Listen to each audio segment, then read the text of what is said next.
Mesdames, Messieurs, toujours dans le cadre de notre couverture exclusive du Salon international de la dentisterie à Casablanca, je reçois aujourd'hui M. Skrali, c'est le doyen de la faculté de médecine, de pharmacie et de médecine dentaire à Fès. M. Skrali, merci d'avoir accepté de me parler. Pour commencer, je voudrais déjà savoir comment est-ce que la faculté à Fès intègre les nouvelles technologies, les innovations et les percées techniques dans son processus éducatif. À la faculté de médecine, pharmacie et de médecine dentaire de Fès, c'est une priorité d'intégrer ces aspects-là, sur tous les plans. Et pour qu'ils soient réellement intégrés, il faut qu'ils soient partie prenante de la formation initiale, de la formation complémentaire, mais aussi de la recherche scientifique. Et donc, c'est dans tous ces aspects-là qu'on l'intègre. On a une commission spécialisée dans la promotion de l'intégration de ces technologies et on a beaucoup d'outils maintenant qui s'imposent. Nous avons par exemple un hôpital universitaire de simulation où la simulation fait partie intégrante de la formation. Nous avons des locaux pour la télémédecine, nous intégrons le e-learning et tous ces aspects-là font partie de la vie quotidienne des étudiants et des chercheurs. D'accord. On sait qu'aujourd'hui, un médecin ou un dentiste n'est pas seulement un médecin, mais c'est aussi un chef d'entreprise dans son cabinet. Les compétences requises sont de plus en plus larges. Pour vous, quelles sont les compétences qui sont indispensables que vous souhaitez que vos étudiants requièrent ou acquièrent avant de rentrer dans le marché du travail? Il y a eu un changement important au cours de ces dernières années. Très longtemps, et malheureusement ça a pris trop de temps, les études médicales, pharmaceutiques et odontologiques se sont axées sur des aspects très importants qui sont les aspects liés à la discipline elle-même. Les aspects cliniques. Des aspects cliniques, des aspects techniques, des aspects de pratique.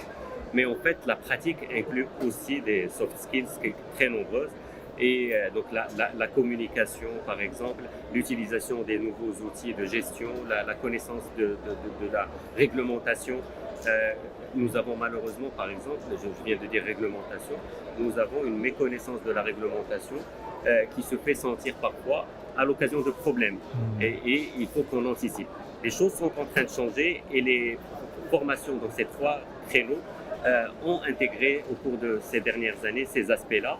La réforme des études médicales, pharmaceutiques et odontologiques qui se passe maintenant intègre ces aspects-là. D'accord. Alors pour vous, en tant que doyen de la faculté dans ces trois branches, médecine, pharmacie et dentaire, quels sont pour vous les domaines de recherche prioritaires auxquels vous accordez le plus de moyens? Au Maroc, on a une tendance maintenant, et que je pense que c'est une tendance très positive, à parler de recherche appliquée. Il y a de la recherche fondamentale qui se fait, elle doit exister, elle se fait en collaboration avec d'autres spécialités et particulièrement chez nous avec la faculté des sciences, mais il y a de la recherche appliquée, surtout donc la recherche basée sur les données cliniques des patients, des problèmes ressentis dans la communauté et dans la région parfois. Et donc, par exemple, nous en discutions tout à l'heure avec des collègues, des maladies spécifiques liées à une prédisposition génétique, en dentaire aussi. Et donc, ces aspects de maladies héréditaires est fortement évoqué. Il y a aussi l'intégration de l'intelligence artificielle dans l'amélioration, dans l'utilisation des datas qu'on a maintenant.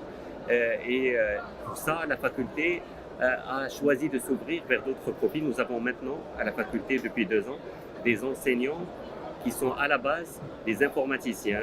Donc on a un professeur d'intelligence artificielle, une professeure de gestion de bases de données et qui dispense des cours avancés dans l'aide au développement de la recherche scientifique, intégrant ces nouvelles technologies. Alors, je vais vous poser une question en tant que praticien, en tant que médecin. Si vous me le permettez, est-ce que vous voyez que ce soit dans la médecine, dans le dentaire, au Maroc, est-ce que vous voyez que les médecins commencent à s'ouvrir à l'IA, commencent à l'utiliser plus souvent? Les médecins commencent à s'ouvrir et les jeunes particulièrement, ils le font de façon extraordinaire. Il ne se passe pas une semaine sans qu'un jeune m'aborde pour me dire j'ai une nouvelle idée, je veux développer telle chose. Ça fait partie du vécu et de quelque chose qui les a accompagnés. La naissance de l'IA, ils l'ont vécu et donc ils ont plus de facilité. Mais il y a aussi des mordus plus âgés. Qui résistent. Oui, il y a ceux qui résistent La résistance au changement est un processus naturel, mais il y a aussi ceux qui rejoignent le train même à un âge plus avancé et qui ont aussi l'expérience, l'expertise, etc. Et c'est ce beau mélange qui, je suis sûr, fera de belles choses, le mélange entre les générations et le mélange entre les disciplines. D'accord. Alors, j'ai une question un petit peu... certains diraient que c'est une question qui fâche, mais je parlais ce matin à un membre de l'ordre des médecins dentistes, de l'ordre national des médecins dentistes, et il m'a dit que d'ici 2030, on aurait à peu près 2000 médecins diplômés par an, et il craint une saturation du marché, surtout que tous les dentistes sont concentrés dans les grandes agglomérations, et ça crée beaucoup de compétition entre eux. Qu'est-ce que vous en pensez, professeur? Quand on parle chiffres et démographie médicale, il faut penser Maroc tout entier. Donc la carte sanitaire est quelque chose qui est essentiel pour qu'il n'y ait pas cette concentration. Moi, je viens d'une grande ville qui est Fès, et même si c'est une grande ville, en termes d'effectifs de dentistes et de dentistes spécialisés, on a de la marge. Et donc ça, c'est une première. Les indicateurs santé du Maroc auprès de l'OMS montrent qu'il y a un manque important en dentistes, en d'autres spécialités médicales, mais en dentisterie, il y a un manque important. Le problème qu'on a au Maroc, c'est aussi certains intrus qui font des soins dentaires mais qui ne sont pas dentistes. Je ne veux pas utiliser de termes choquants, mais il y a Sunna al-Asnan, d'autres disent les charlatans, d'autres utilisent d'autres termes. Et donc, chacun son métier. Sunna al-Asnan s'intègre dans un système, mais ils ne peuvent pas se substituer aux dentistes. Donc, si on respectait les lois et chacun ses orientations, ses prérogatives, si on respecte la carte sanitaire, si on voit comme objectif les chiffres de l'Organisation mondiale de la santé, on a de la marge. Donc, ce nombre peut être un atout plus qu'un inconvénient. Ce sera un atout certainement, avec toutes ces conditions. Si on augmente le nombre sans respecter ces conditions-là, l'atout se transforme en une menace. D'accord. Alors, je voulais aussi vous demander, comme vous le savez, le Maroc est à une croisée des chemins. 2030 est pour nous une date ultime, définitive, après laquelle nous espérons passer à un autre Maroc. Quels sont, dans ce sens, les objectifs de votre faculté pour le futur, pour l'avenir? Ça tombe bien à la faculté de médecine, pharmacie et de médecine dentaire, comme dans toutes les facultés publiques des métiers de la santé au Maroc, il y a un contrat-programme. Et le contrat-programme s'étend jusqu'à 2030. Ce n'est peut-être pas un hasard. Et on a des objectifs de chiffres et des objectifs de qualité. Et les deux sont dotés de moyens. Et ce contrat-programme directement nous fournit les ressources humaines nécessaires en termes d'enseignement. Nous avons la chance maintenant de parler un nouveau langage, de dire que nous avons un ratio d'encadrement qui sera respecté. Nous avons des normes strictes, nous avons un cursus nouveau et nous avons des moyens pour avoir plus de locaux et surtout les meilleurs équipements possibles pour assurer la formation. C'est quelque chose qui était inimaginable il y a quelques années. Maintenant, ce contrat-programme est une réalité puisque nous le vivons et chaque année, ce programme est respecté. Il a commencé en 2022, il se termine en 2030 et nous voyons le chemin bien tracé. Il n'y a pas de doute sur son application. J'espère que dans tous les domaines, le Maroc gardera ce cap 2030 pour qu'on ait le Maroc qu'on espère. En effet, espérons une harmonisation, comme vous avez dit, pour pouvoir atteindre des objectifs satisfaisants. Alors, vous traînez derrière vous, professeur, une longue expérience. Comment est-ce que vous avez vu l'évolution surtout du domaine des professions du dentaire au Maroc et quel rôle est-ce que les facultés de médecine et plus spécifiquement la vôtre doivent jouer dans ce sens? Les facultés doivent répondre aux besoins de la société. Elles sont là pour cela. D'ailleurs, le slogan de notre faculté, c'est ensemble, donc il y a le terme ensemble, pour la citoyenneté et pour l'excellence.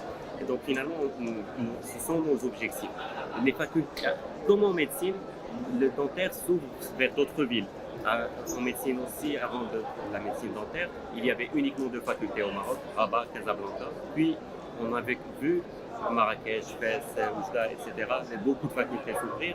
Et ce qui était craint par certains, qu'on ait beaucoup de médecins ou que les deux seuls garants de la qualité de l'enseignement ne soient plus ces garants-là, mais qu'on en ait plus, finalement, la peur s'est transformée en un vécu très positif, très optimiste. Et je pense que le dentaire suit le même chemin. Et je suis très optimiste aussi. Inch'Allah. Alors j'ai une dernière question pour vous. Je vous remercie déjà pour votre générosité, pour votre gentillesse, d'avoir accepté de nous parler. On est dans le salon de la dentisterie de Casablanca. Qu'est-ce que vous pensez de ce salon? A-t-il été à la hauteur de vos attentes? Oui, je suis agréablement surpris de l'ampleur, du nombre d'exposants, de la qualité de la présence, parce que toutes les personnes qui comptent dans le domaine Sont là. sont là. Je ne passe pas par un couloir sans rencontrer une personne référente. Les échanges sont nombreux, les échanges de cartes visite étaient très nombreux et les idées foisonnent. Donc c'est l'objectif, ce sont les critères de réussite de ça. En arrivant ici, j'ai eu beaucoup de mal à stationner, c'est aussi quelque chose qui dit que la présence, Il y a du monde. Il y a du monde, et je le prends comme un critère positif. En effet. Écoutez, encore une fois, merci monsieur d'avoir accepté de nous parler. Mesdames, messieurs, merci d'avoir regardé cette vidéo jusqu'à sa fin et restez avec nous pour plus de vidéos dans le salon de la dentisterie de Casablanca. Au revoir.